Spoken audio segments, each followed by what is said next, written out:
this one I've got some uh, Alumilite's new Amazing Clear Cast Plus, which has superior UV resistance, and I got this thing clear, so I don't want any kind of yellowing going on here now or in the near future. Because what I've got, I'll just pop it out. I had it in the other way, but I got to looking at it and had another bad pour if you can't tell. But anyway, it's clear with whisk of white in there, and I've got the Burl face painted white also. So this one I'm going to do, I got the white epoxy with the clear for the little cool smoke trails, kind of like clouds. Then I'm going to dye this one white. So that's going to be pretty interesting. This stuff, it was a little bit, took a little bit longer to harden compared to the regular Amazing Clear Cast, which that was stated that it may take just a little bit longer. So we're going to see how it turns.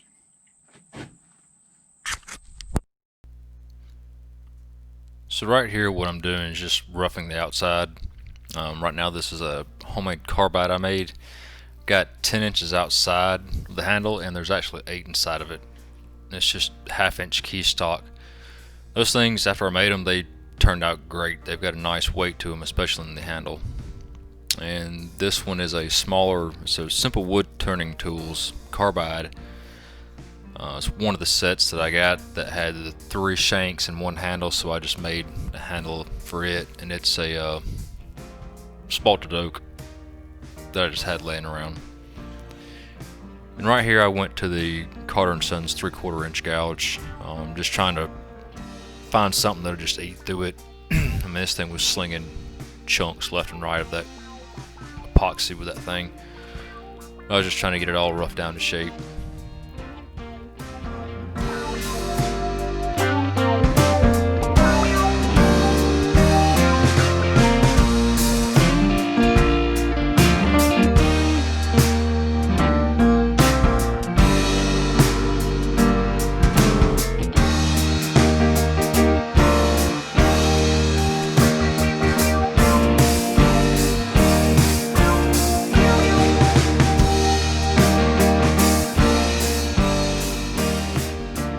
Again, this is just another one of those homemade carbides. You'll notice sometimes that I'll rotate it 45 degrees. Tends to give a better cut sometimes, but these are all my carbides are non-negative rake, so I just tilt them down from center a little bit, and they cut just fine. I don't have any problems with chip out or tear out. And this is the Amazing Clear Cast Plus, which has the best UV resistance in its class, or in epoxy. But it turns is just the same as the Amazing Clear did. It does take a little bit longer to harden, but as far as turning wise, it has a little bit different of a smell to it. Nothing bad, it's just different from what the other epoxies would smell like.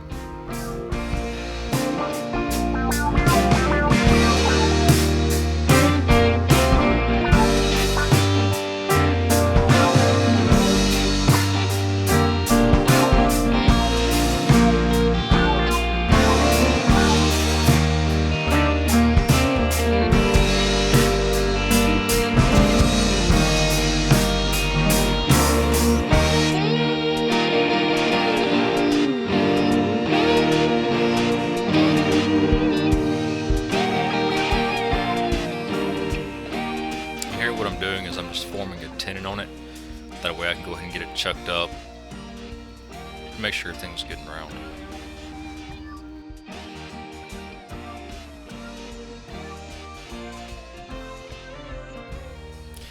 And while I'm working on or getting the tenon, I'm going to go ahead and get the bottom of it shaped close to what I'd like. That way I don't have the chuck in the way of trying to get something how I like.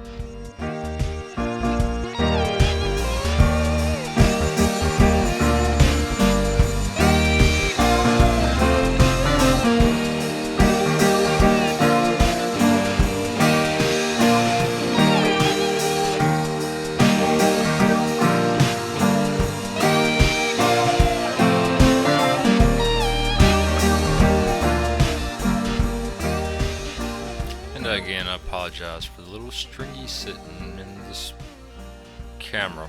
I've got a piece of plexiglass I got to put on there. I just have been slacking and haven't done that.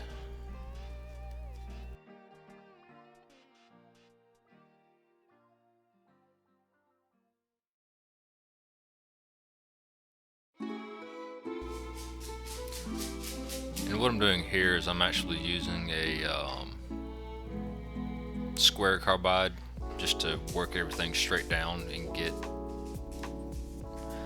get it rounded right there, that way I can see what kind of shape I'm working with. I don't use the full thing, it's half an inch. It seems to do a lot better when only using like half or a quarter of it. So I mean, the lathe I've got it's a Franken lathe. It's got a 6,000 horsepower, Jesus, 6,000 RPM, 2.5 horse treadmill motor on it. And I got a step down 4-to-1. I think when I had my tack on there, it was running around 13 to 1500 RPM wide open, which I occasionally do that. Looks like I just had a boo-boo right there. I don't know, but that thing, I mean, for a single phase motor like that, it'll eat.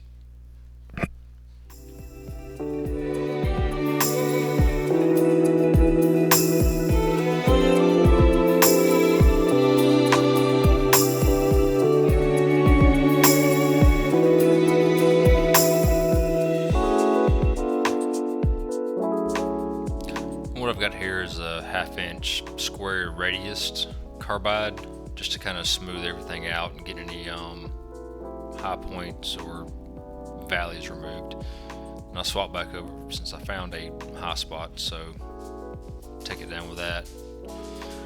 And I do a lot of sanding in my videos, I'm not gonna lie. Oh, the dog just decided to come and say hey. That's what you've been hearing click-clacking in the background. You can't eat the microphone. A lot of the times when I use the big sheets of sandpaper, I'm really feeling of it just to see how it feels, just to make sure it's smooth. And here I'm using my chuck and a drill bit to get the hole started.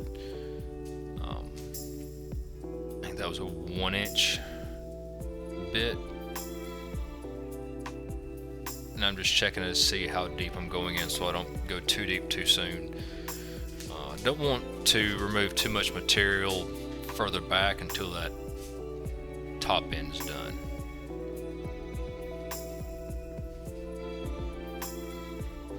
And here again I'm sanding.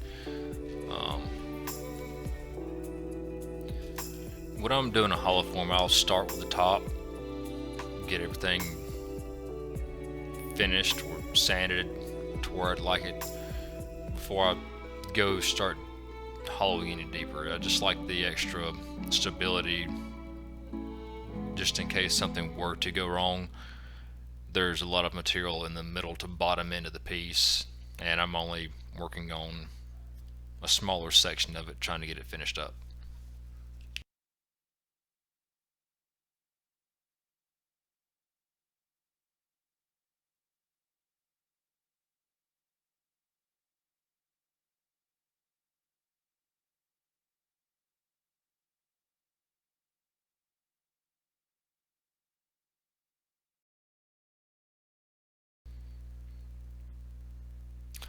I'm just inspecting, making sure, yeah, there's a crack right there that I'd found, and I'm just wiping it down with alcohol to make sure I'm not missing anything else, any pits, any bad places, cracks, whatever. And this isn't Starbond, I think it's Mastercraft or something like that I get off of Amazon. It's a big 8-ounce bottle for 25 bucks. I'm just going back over it right now, sanding it out.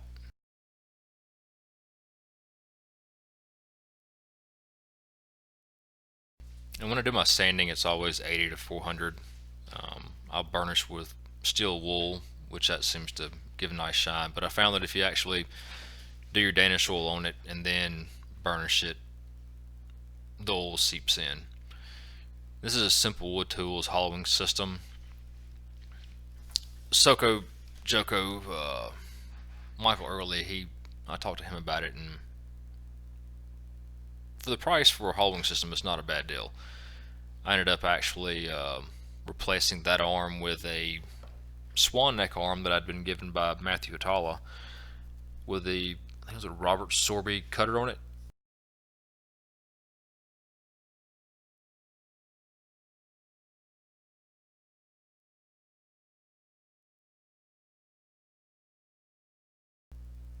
What I'm doing here is that laser tells you how far you are from the outside once it starts dropping off the edge. Just making sure it's still aligned and positioned to what part of the cutter I'm actually cutting with.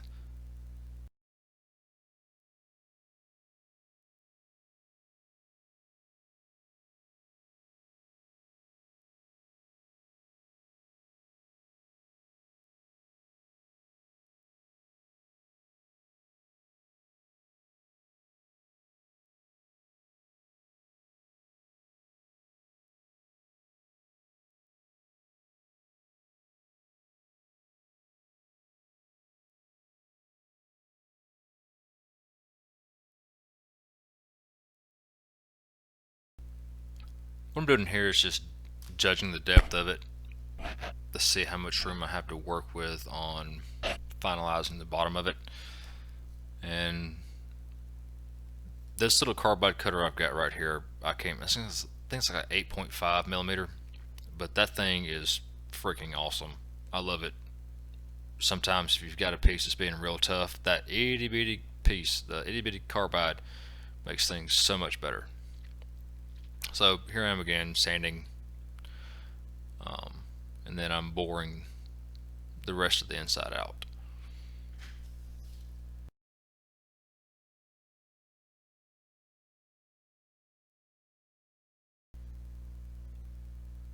And since we got the final shape on the bottom, I'm just touching up the bottom with the hollowing system just to get everything.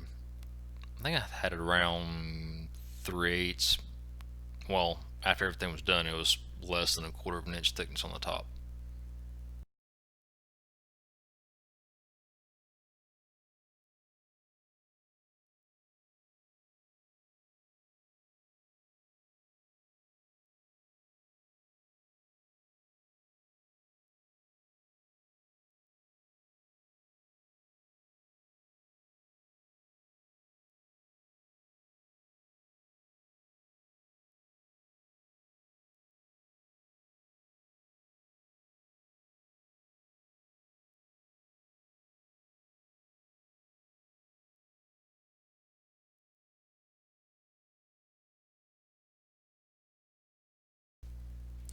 And this is where the agony begins.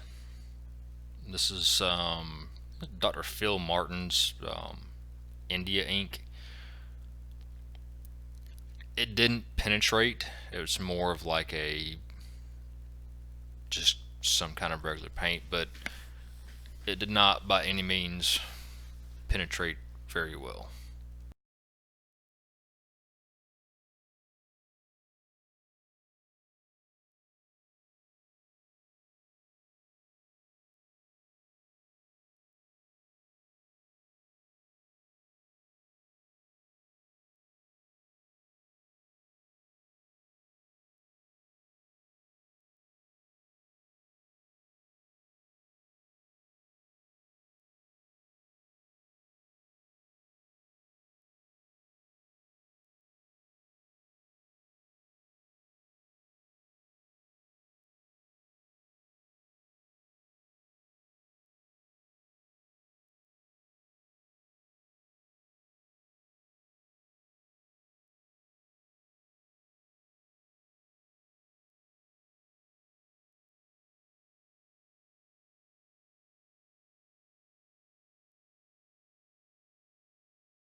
And when I said let the fun begin, I ended up refinishing this thing 3 times. Believe it or not.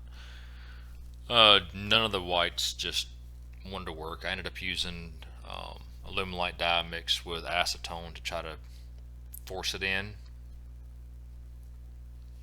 and it doesn't dry without epoxy in it.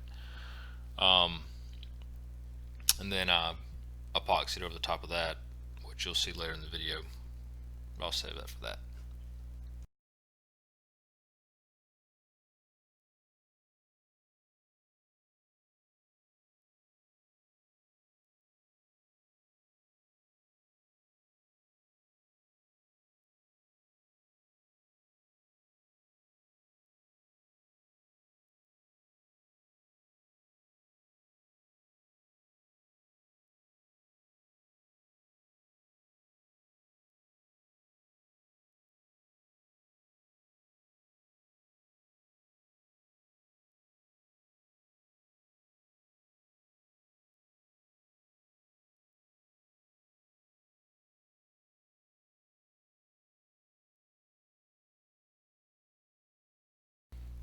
And right now I'm wiping it down with Danish oil.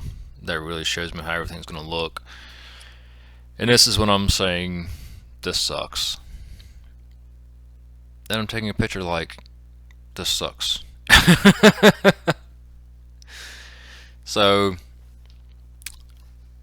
I got that all stripped off. I ended up sanding my butt off trying to get everything off, and this is where I used the Alumilite ink. But that was when I used acetone in a plastic cup, and it ate through it. And that was mixing the acetone dye and CA glue, which cool effect. It boils out of nowhere, but not usable. But this is just the Alumilite dye and acetone, which, like I said, it ended up not drying completely. It was still kind of tacky, but I went over the top of it with the amazing clear cast. I'm getting ahead of myself again, so we'll save it for that.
And right here, I'm wiping it off because I could see that it just was not drying at all. Ended up making a decent mess, and I'm pointing out that it's smearing all over the clear epoxy. So what I'm doing right now is just trying to wipe most of it off that I can, and I think I go back with some DNA on a paper towel and try to wipe it off the epoxy.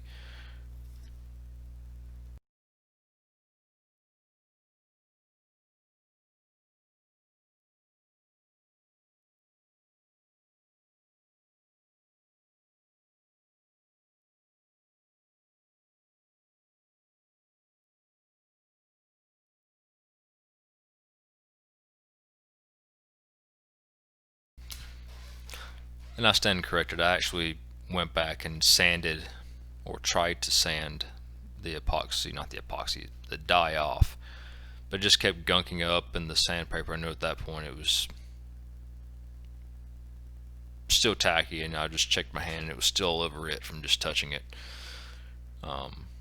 So I did what I could to try to sand it off or just get it off. I didn't want to smear it with a whole bunch of DNA. Now that I'm thinking about it, I probably should have done that.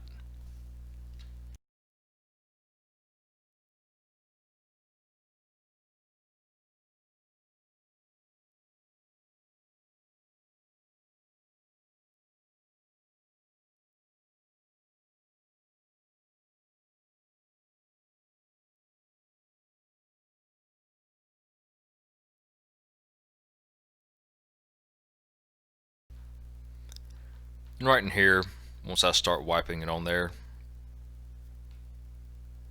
I think right there is when I realized that it was still getting everywhere, still smearing.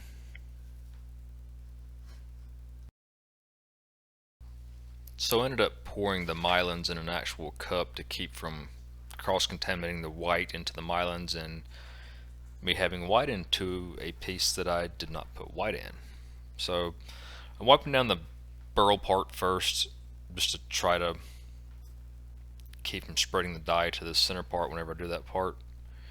So wipe down the actual wood part first, and then use a separate paper towel and got the epoxy part.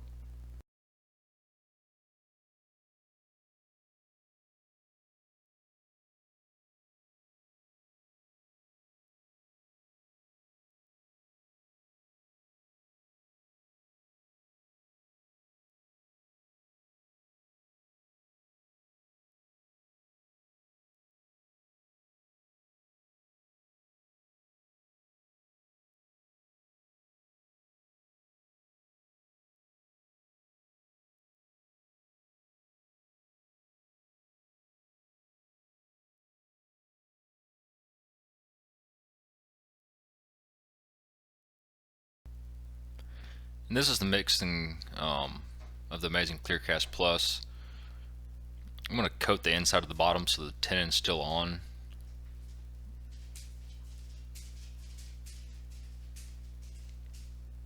I don't know exactly what I'm saying there. I had to skip through it. This thing was like 2 hours worth of film, and I've had to compress everything just to get it down to 30 minutes.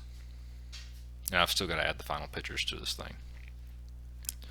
So it's 1-to-1 by volume, and I wasn't quite sure how much I used or needed, so I ended up with more than needed, which was fine. It's always better to have excess than not enough and have to try to mix it in at the last minute.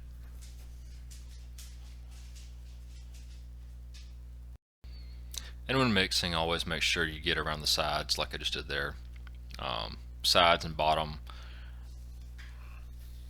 There I go with the pointy fingers again, saying something's little.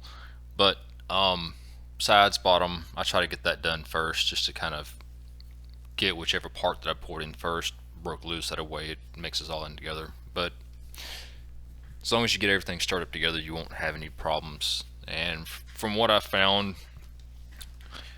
improper mixing will give you white spots, and if you got any moisture, that'll give you the bubbles.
What I'm doing here is just pouring or trying to pour as much of the excess out that I can, because I know once it starts spinning, it's going to sling even more out.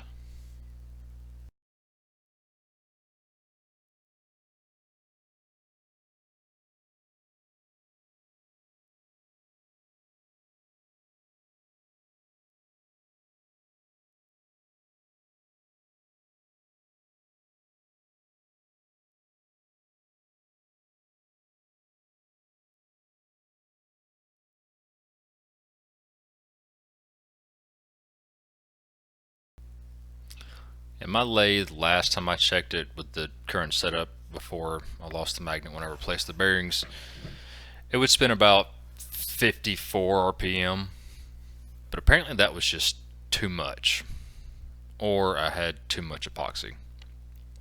Um, I think most tumblers for the cup things, I think they turn around 20 RPMs, but I ended up having a bunch of what I call tits, the little nipples that stick off from too much being on there. And I ended up taking every bit of this on the outside off and just going back down to straight wood.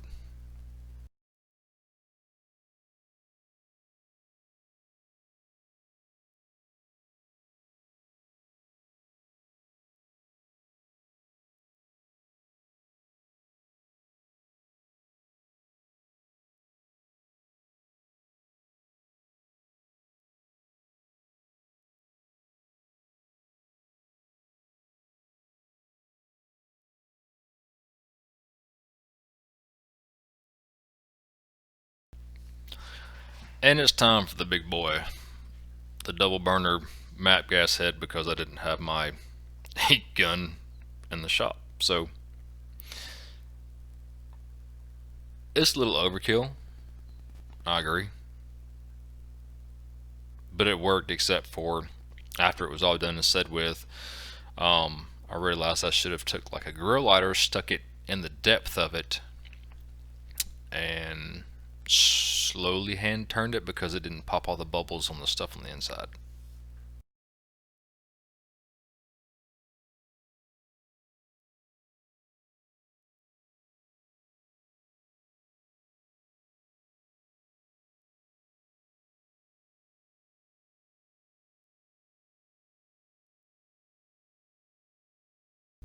And here we are for the part that I said earlier on.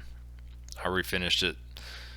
I ended up taking the amazing clear cast plus finish off because of all the nipples, and I was going to have to sand it and buff it anyways, so I just took all that off, took the white off. I was not happy with it whatsoever. I'm picky as can be. That's why I don't use OB Shine Juice. If it's going to be shiny, it's going to be shiny. And I went back and did my lacquer process, which was anywhere between 8 to 10 coats, wet sand 600 to 2000 grit, and then buff with the Mylans. Oh, buff with the Mylans. Buff with the McGuires. Give me credit for getting the M right.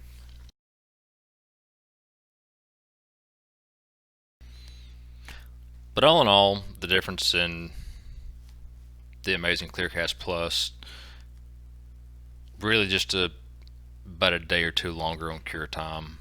That one was 5x5 when I cast it, and it still took a day or two longer, but it turns great. I had one little crack in it, but nothing major.